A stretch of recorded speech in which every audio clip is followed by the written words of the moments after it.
जाओ जाओ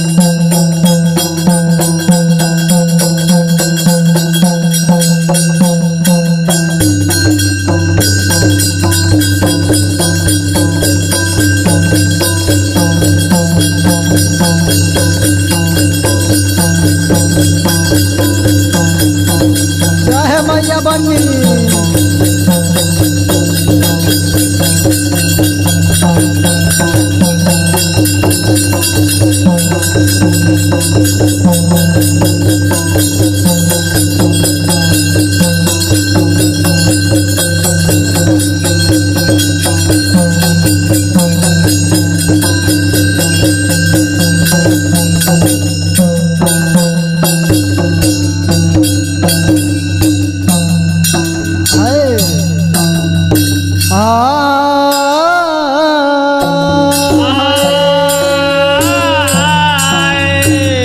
भैया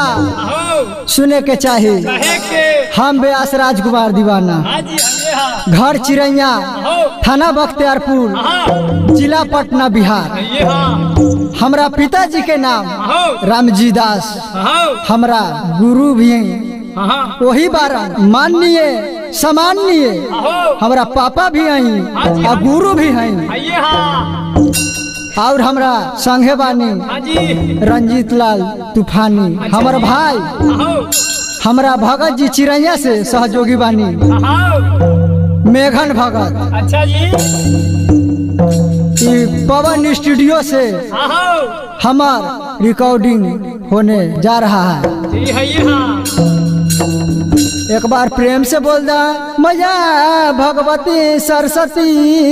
की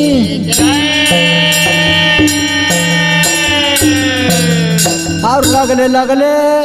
लखने लाल की गुरु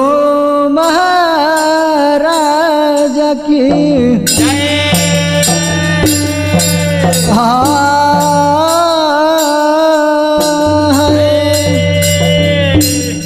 तकाली है बानी कुनो रे बहिनिया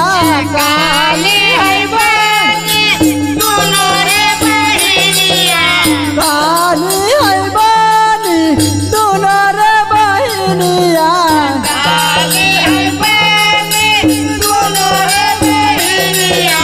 दोनों बहनों पानी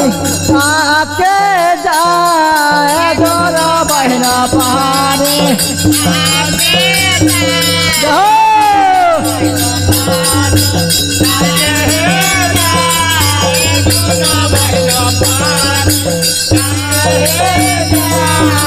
काली है बानी दोनों रे बहिनिया काली है बानी दुनो रे बहिनिया दोनों बहनों पानी आके जाए दोनों बहनों पानी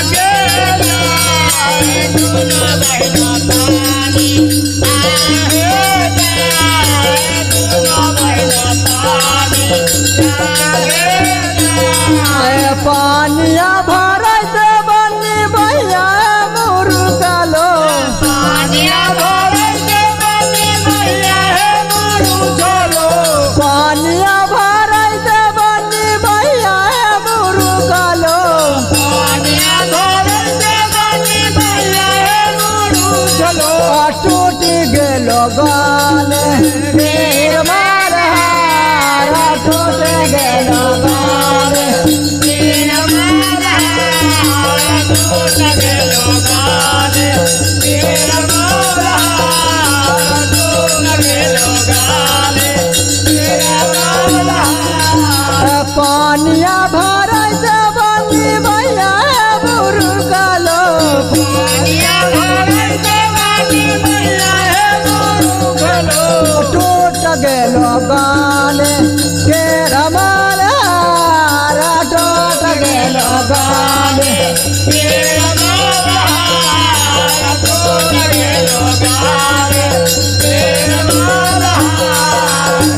गाल पहिरा काले भैया गाल पहिरा काले भैया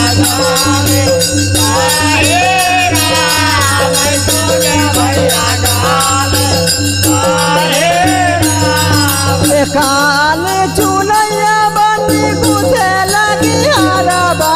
काले चुनैया बनी गुथे लगी हरबा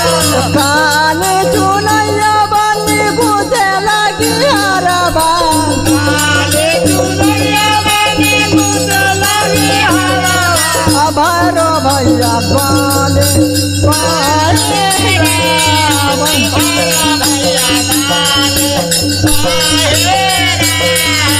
भैरो भैया गाल पहिरा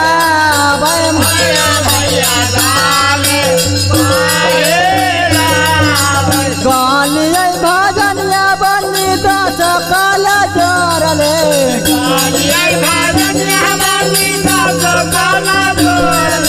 रावर महिबाया माया पाला रावर महिबाया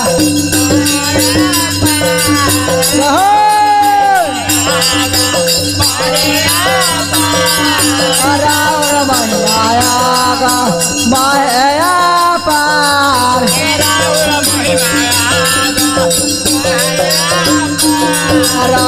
में जब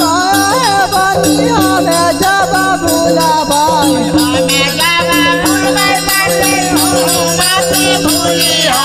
हमें जब भूलबै बनी तू मत भूलिया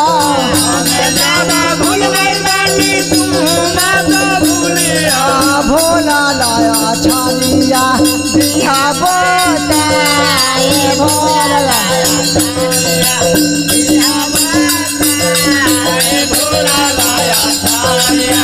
बिहा बताए